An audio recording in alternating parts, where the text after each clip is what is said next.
Hi friends, my name is Izzy and this is my studio. Today we're going to be working on a smock for art. This is the pattern that I'm using, this retro simplicity pattern S9868. Of course it focused on it half a second ago, but now when I'm trying to show specifically the pattern number, oh well. Let's see, where are we in this project? So I'm making this as a gift and I am leaving tomorrow morning to see the person that I'm giving this to. It is currently the afternoon, it's like 2:30, and I have a 7 a.m. flight tomorrow. So we need to get this done today. Progress that I've made so far, I can't remember what I've done. Let's see. I've cut out the pattern pieces from like, the big pattern itself, ironed the pattern pieces, which sounds nuts, but it helps everything lay flat and helps me cut the pattern pieces out of the fabric more accurately. I pre-washed the fabric, pre-dried the fabric so that it's pre-shrunk, and you know, got all the bits and bobs that I need from Joann's, like bias binding, coordinating thread colors. I got buttons, even though I don't know if there's a button closure. I think they're ties, but I panicked and got buttons. So let's take a look, shall we, at the pattern pieces that we have, and then we'll get started. Hi everyone, Editing Izzy here. So I, in giving that recap of where I was in the progress, I was incorrect. I missed a lot of steps that I'd already done. So we're gonna rapid fire go through some of those. And I also forgot to film some things towards the end, or I just ran out of time to film some things towards the end. So you're gonna get a little voiceover from me filling in the gaps. Enjoy. Okay, so here I am cutting out the pattern pieces from the large sheets of paper that they come on. I'm cutting out the specific size here that I had picked out. This is after I'd lightly run an iron on low over these. Obviously, I don't cut this fast. These are sped up to 700% of their real speed because cutting out pattern pieces takes a long time. Here we are in real time. This is how long it actually takes for me to cut them out precisely with my little scissors. I am not very fast at this, and I don't think there's really any way to do it any faster, so for the sake of your sanity and comfort, here it is at 700% speed. It's a lot better at 700% to watch. Cutting out the pattern pieces is honestly kind of boring while you're actually doing it, so it's soothing, but it's not that exciting, so we'll skip through a lot of it. Here I am, cutting out the sleeve. The sleeve has been cut out. I'm about to model it for you. There you go. Sleeve piece C. Very exciting. I don't know why I felt the need to show you what a sleeve looks like. Halfway on your arm, not even close to where it's going to sit. We got a little closer. This is the sleeve. It's kind of like a drop shoulder sleeve. Thumbs up. All right. Last little bit of cutting footage for you because I have a lot of it and I felt like I needed to use it, but quite honestly, it's not the most exciting to watch. So there you go. And with that, we have all pattern pieces cut out. We have piece A, which is the two back panels that will be open in the back. Piece B, which I will cut along the folds so that it creates the solid front piece. And then we've got C, which is our, what's it called? Sleeve, which is our sleeve piece. Now to get to pinning it to the fabric. Gotta consult the directions, always. Do I always read them thoroughly? No, but I'm on a time crunch and I know that actually reading the directions all the way through will help me save time, because I usually hit road bumps created by the fact that I don't read the directions super carefully, so I'm going to try to do that super carefully this time. Okay, so it says for double thickness, which all of my pieces are getting cut out in double thickness, fold fabric with right side inside. Place pattern on wrong side of fabric. So folding it inside out. My fabric does not have a pattern that I'm going to be matching. I chose a wild pattern on purpose. So we don't have a direction that we need to follow, and I'm not seeing, okay, it does say have selvage edge. So this is the selvage edge, where it's, you know, printed white here. So we will fold following that. And there's a piece in the pattern that I'm not cutting out. You can see in my cutting layout here that I'm supposed to use pattern piece D, but I have other fabric that I'm using for that that's pre-cut. So we are proceeding with A, B, and C pattern pieces.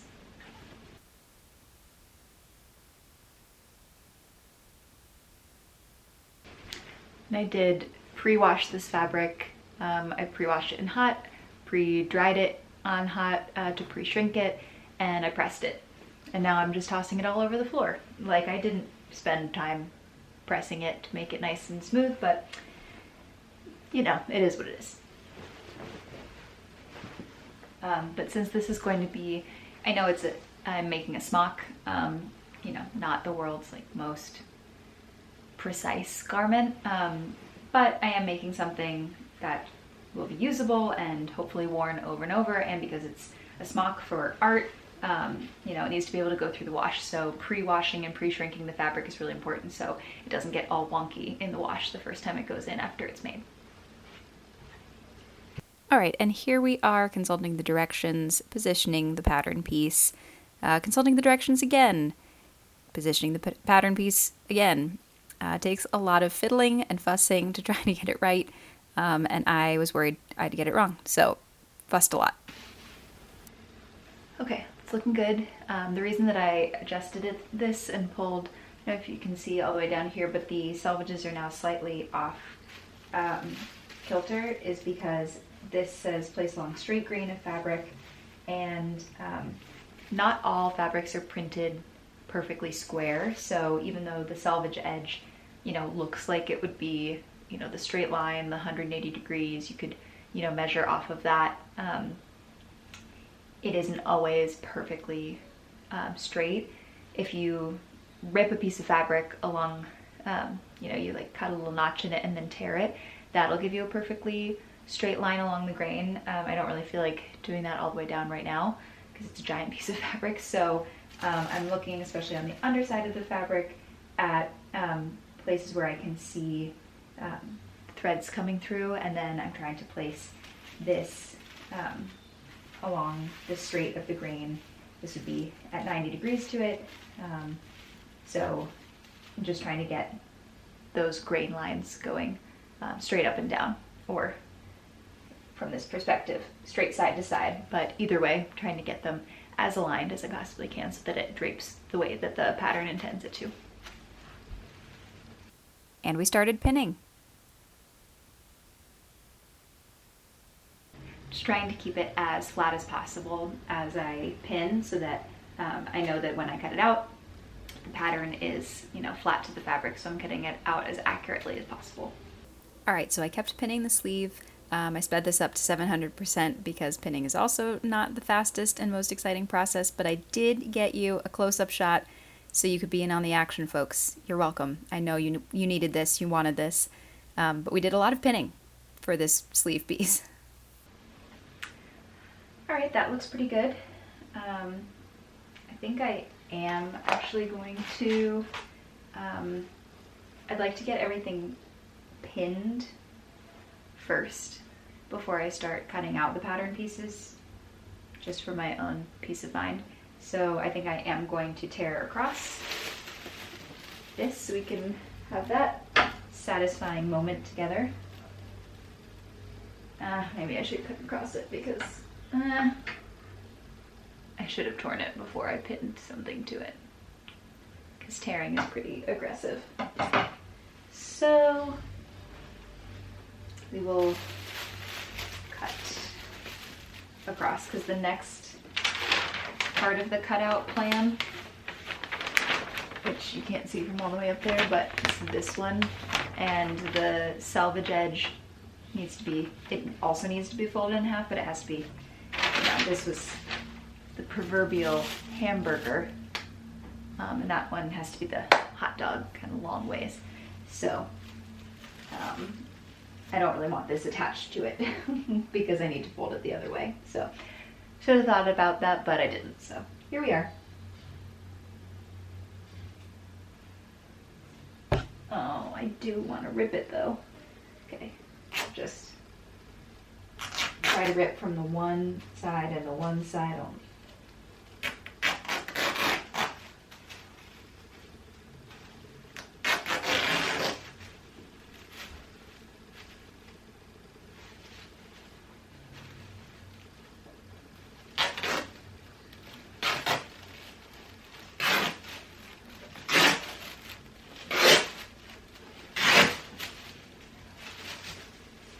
Alright, let's see how I did with lining this up. Not great. Although this edge is probably not straight either, so I feel slightly better about that. Because actually the grain lines do seem like they're at 90 degrees to this, which obviously they would. Yeah, no doubt. So my camera turned off and cut me off mid-sentence. That's okay. Here's an overview of A and B pinned to the fabric. And then once everything was pinned, I got out my fabric scissors and cut the pieces out, which was very scary and also felt like crossing the point of no return, that I was, you know, cutting these pieces out of the actual fabric and there was no going back. So we have the sleeve here. So this is cut on 2 pieces of fabric, folded, like the fabric's folded in half, and then I cut on top of that. I don't know why you needed the hand gestures, but that's the sleeve. So we've got 2 of those. We have the B piece here, which is the apron front view, so that is cut along the fold on that edge. That'll be the front piece of the smock, and then A, which is the 2 back panels because it opens in the back, and then these 2 cute little blocks, the yellow and the purple blocks, are the front pockets, the patch pockets. The pattern calls for it to be out of the same fabric as the smock, but I have these cute pieces of colorful fabric, so I'm going to just use those, and therefore I did not need to cut them out because they came pre-cut. All right, now I need to go through and mark the patterns with the little notches here and the dots and things like that, so that I can line up the pieces later. Okay, time to mark all of the things. I have my handy dandy water-soluble marker. Definitely not going to focus on, but you believe me. I don't really know what the proper method is for this, so I'm going to wing it and hope that it works. And by wing it, I mean I'm going to just draw underneath the pattern piece and hope that I am accurate enough to know what's a notch and what is a circle. Wish me luck. I think a better method might be using a pin,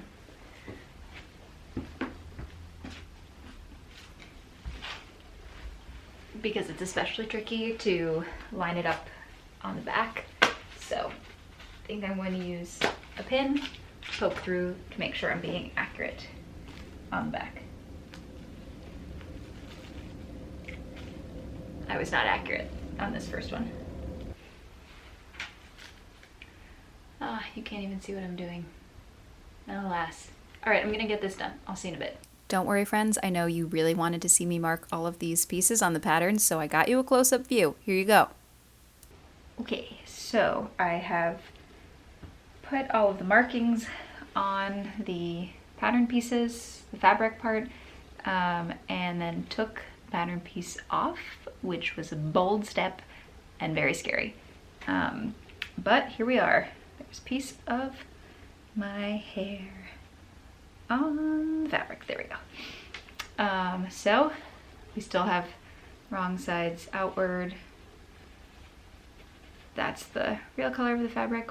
Ooh, nice and bright.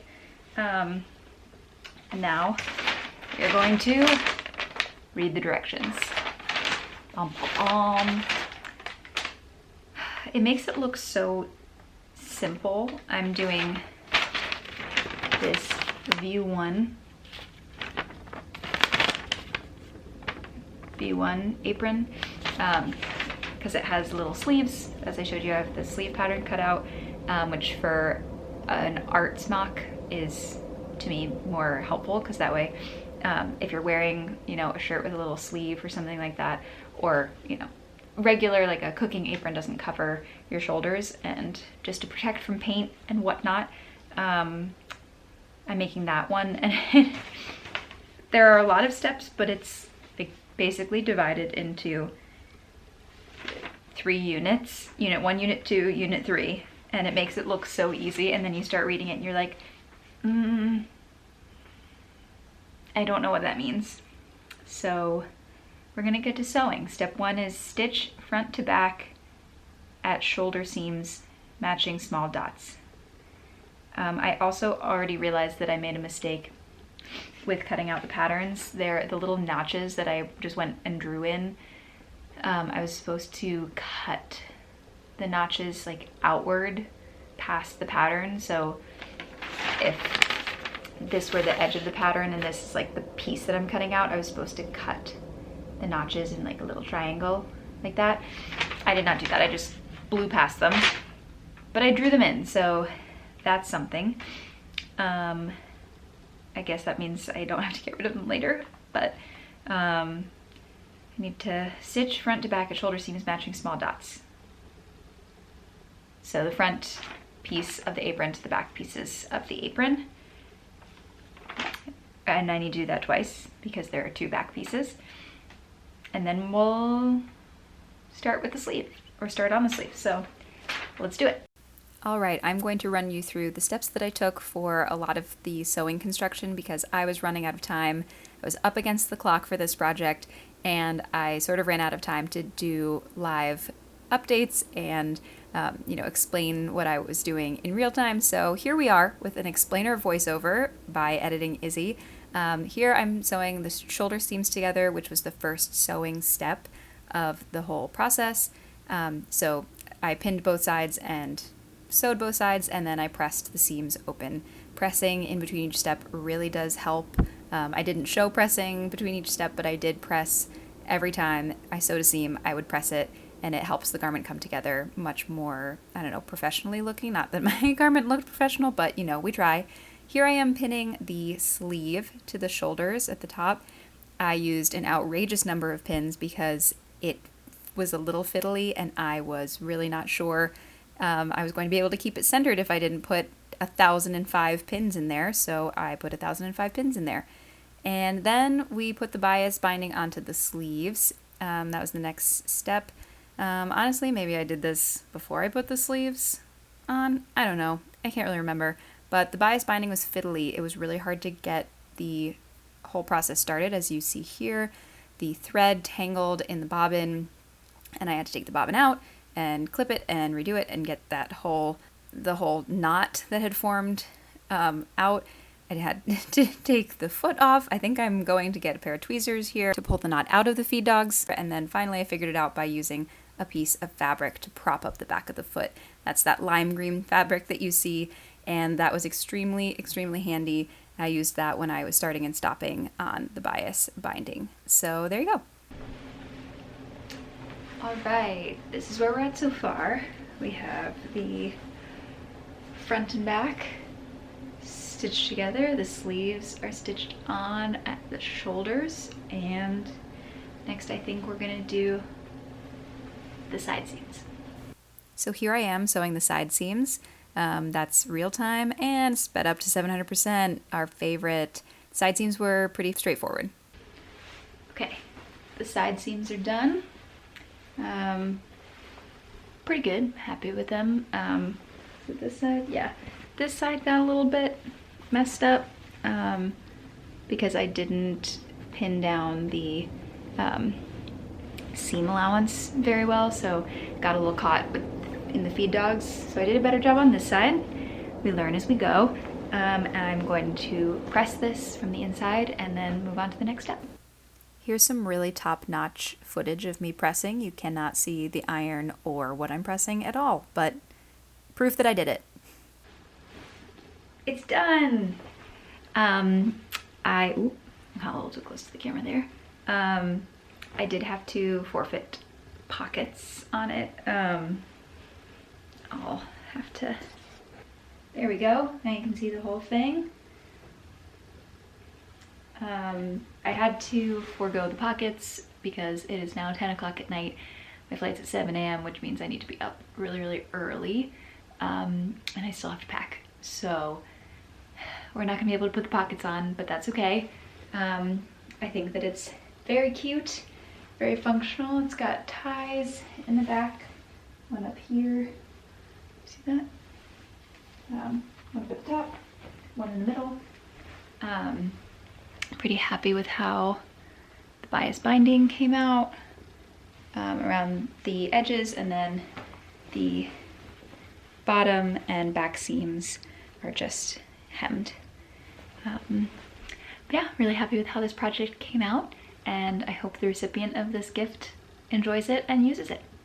Thanks for sticking around. See you in the next video. Bye. Hi friends. Ba-ba-ba-ba. I can talk. Just trying that.